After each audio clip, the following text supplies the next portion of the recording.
everyone. Thank you for joining us today. We are going to review the basics of printed document templates in Sage Intacct.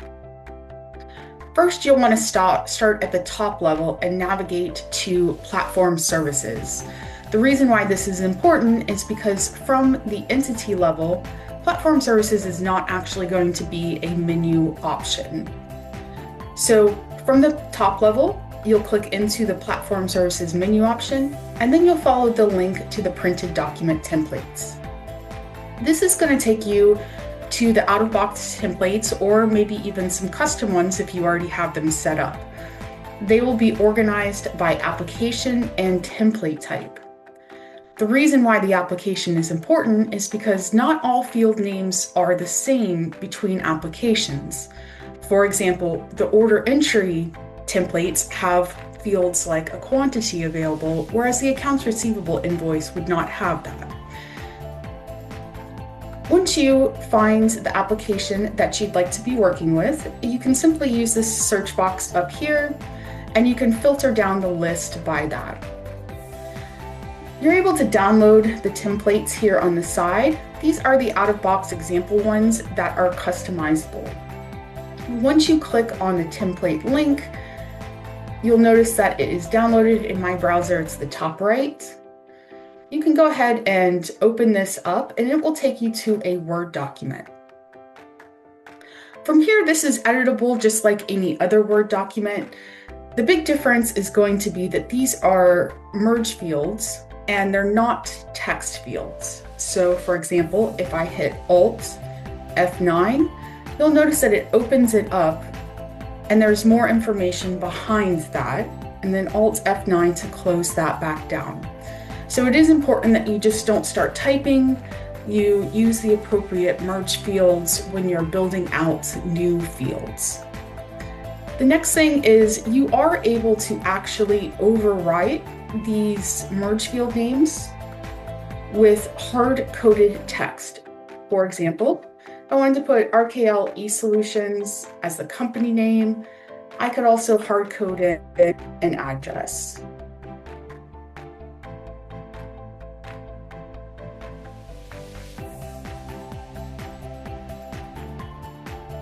And that will actually be what displays when we go to print the document in order entry. You can also highlight text and change the font size, and that will display on your printed document from that module as well. If you find that you don't need something, such as the ship to address, you are easily able to just delete that out and the template will still work as normal. The next thing to notice is that while these are standalone fields here, when you hit Alt F9 for this table, you'll notice that we have a table start right here and a table end. It is important to keep those merge fields in the table as you're updating your different field names or columns. So if you're wondering what fields that you can add in, you can always come back to Sage Intacct and take a look at an order entry invoice, and that's the template that we're working with.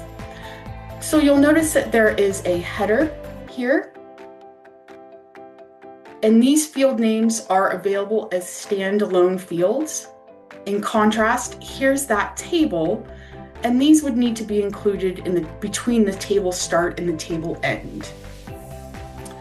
So any of the fields that you see available here are available to be inserted into your printed document template.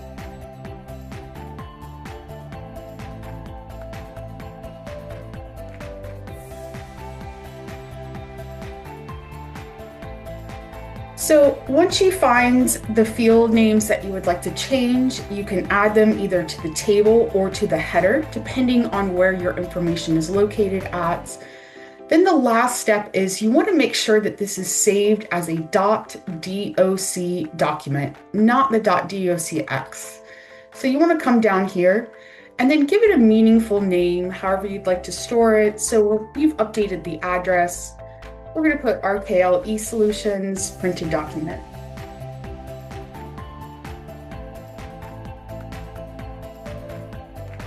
Then from there, we can go back to our printed document templates area. We can hit add, and we're going to put RKL eSolutions order entry document. You're going to want to give it a name. You can give it a different description if you would like. And then you're going to pick your application, which is order entry in our case, and our template type.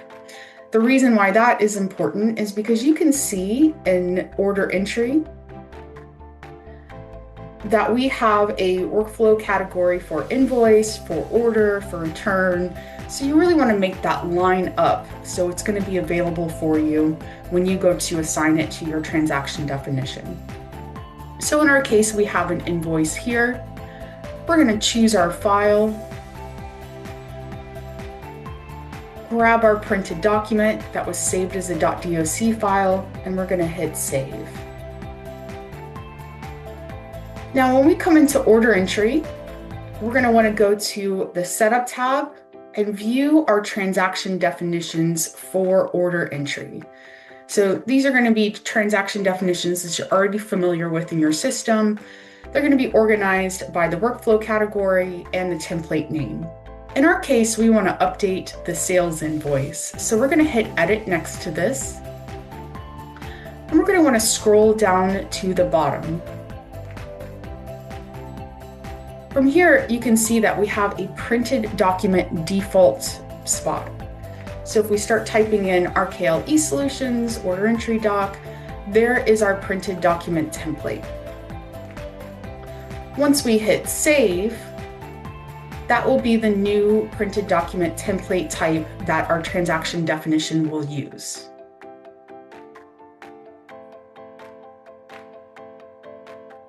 The last step is to go in and check your printed document and make sure that all of your adjustments have populated correctly. So in our case, we updated the address for the sales invoice. So we can come to order entry. We're going to want to navigate to the all tab, and then we're going to want to see our sales invoices. Here on the right-hand side, you can see that you have the ability to print or email these statements. You can hit select print, hit OK, and there is that address that we updated there. So all of that seems to be working, as well as the fact that we changed the font size. So that looks great. We can go ahead and close that tab.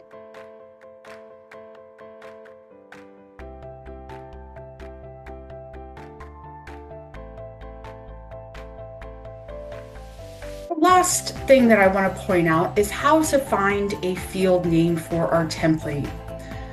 So if we come into our transaction and hit edit, let's say that we want to find this item ID field's name to add in. So we know that this is going to be retro. In the top right, you can see view as XML. And then using the Control F, we can type in retro. And really what we want to look for is this item ID field. So we know that this is entries _ item ID.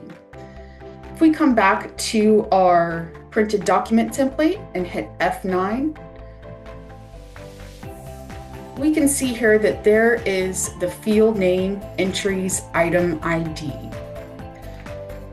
So that's how that kind of pulls. So if you ever have a question about a field name and you want to update it in here, for example, you could just override the item description and maybe add the item ID here in this field, hit Alt F9, and you'll see that this field is now updated to that correct field name that we want.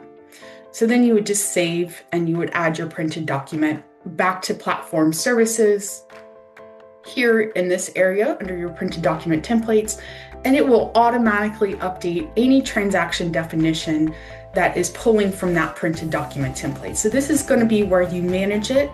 You don't need to go back into order entry and reload it there. It will automatically update your different views. Another thing that I do sometimes is if I want to find a field name, you can right click in some browsers, hit inspect, And then you can see there the entries and that field name is memo. So this is a little less effective than viewing it as an XML, but it is also one way to get that field name. We now know that that field is going to be the memo, and we can go back and put that into our printed document template. So if you have any more questions or need any help with your printed document templates, we're happy to assist you with that. Please definitely reach out with your questions, and I'm happy to answer them. Thank you very much, and I hope everyone has a wonderful day.